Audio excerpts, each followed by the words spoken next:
Pengertian asam, ciri-ciri dan sifat asam, contoh asam.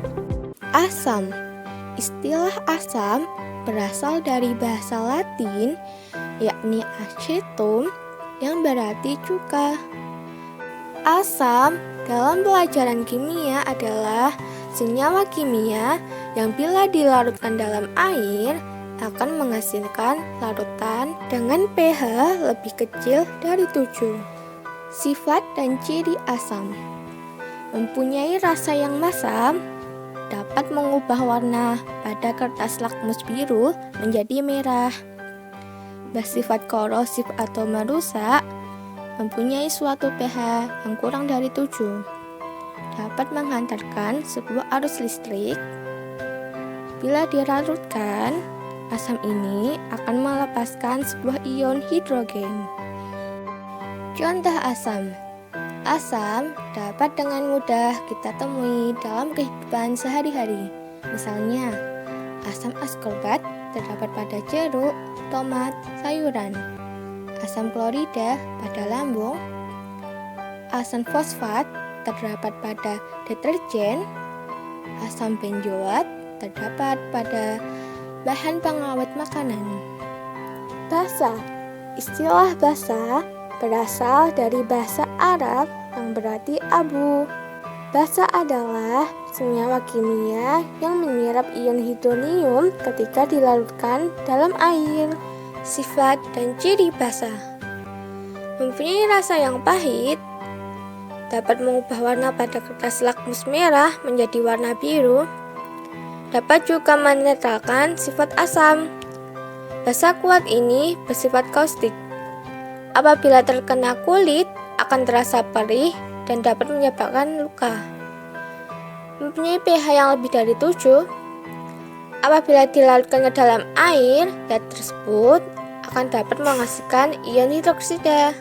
Yang terakhir, bersifat elektrolit. Contoh basa: sama halnya dengan zat asam, zat basa juga dapat dengan mudah kita temui dalam kehidupan sehari-hari. Misalnya, natrium hidroksida pada bahan sabun, aluminium hidroksida pada deodoran, magnesium hidroksida pada obat mah, dan amonium hidroksida pada pembersih lantai. Garam. Garam atau nama senyawa kimianya natrium klorida dalam pelajaran kimia adalah senyawa ionik yang terdiri dari ion positif dan ion negatif, sehingga membentuk senyawa netral. Sifat dan ciri garam: umumnya garam mudah larut dalam air, dapat menghantarkan arus listrik, tidak dapat mengubah warna pada kertas lakmus merah maupun biru. Garam ada yang bersifat asam, basa, dan netral. Apabila terbentuk dari sebuah asam kuat dan basa lemah, maka garam ini akan bersifat asam, dan sebaliknya. Apabila terbentuk dari suatu zat asam lemah dan basa kuat, maka garam ini akan bersifat basa. Jika terbentuk dari senyawa asam kuat dan basa kuat, maka garam ini akan bersifat netral. Misalnya, garam dapur. Yang terakhir, mempunyai pH 7. Contoh garam. Salah satu cara memperoleh senyawa garam adalah dengan cara mereaksikan zat asam dengan zat basa. Reaksi ini dikenal dengan reaksi penggaraman atau disebut juga reaksi netralisasi. Dalam kehidupan sehari-hari, garam yang sering digunakan antara lain natrium klorida pada garam dapur, natrium karbonat pada baking soda, amonium klorida, larutan elektrolit pada baterai, magnesium sulfat pada garam Inggris sebagai obat pencuci perut. Indikator asam dan basa. Nilai pH dapat diukur menggunakan indikator pH. Indikator adalah Zat-zat yang menunjukkan indikasi berbeda dalam larutan asam, basa, dan garam. Indikator pH dibedakan menjadi dua macam, yaitu indikator buatan dan indikator alami. Indikator buatan. Indikator buatan adalah indikator siap pakai yang sudah dibuat di laboratorium atau pabrik alat-alat kimia. Indikator menggunakan kertas lakmus.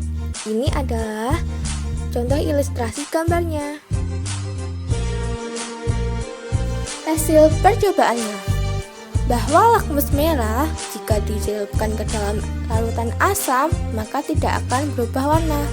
Jika dicelupkan ke dalam larutan basa maka akan berubah warna menjadi biru.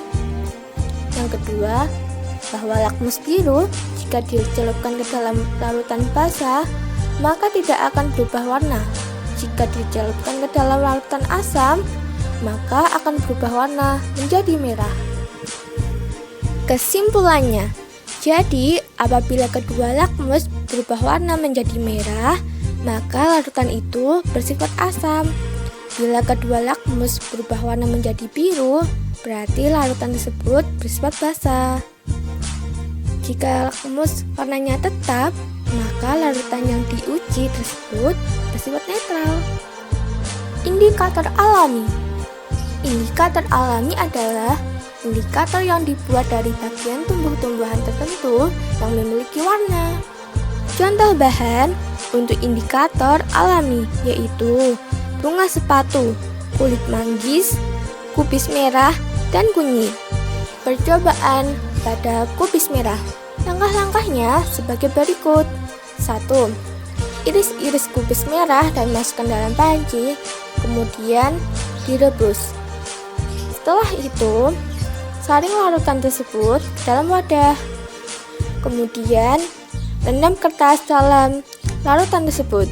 Keringkan kertas yang telah direndam tadi, kemudian digunting sesuai ukuran. Jika sudah, kertas yang sudah digunting tadi dimasukkan ke dalam larutan asam dan larutan basa.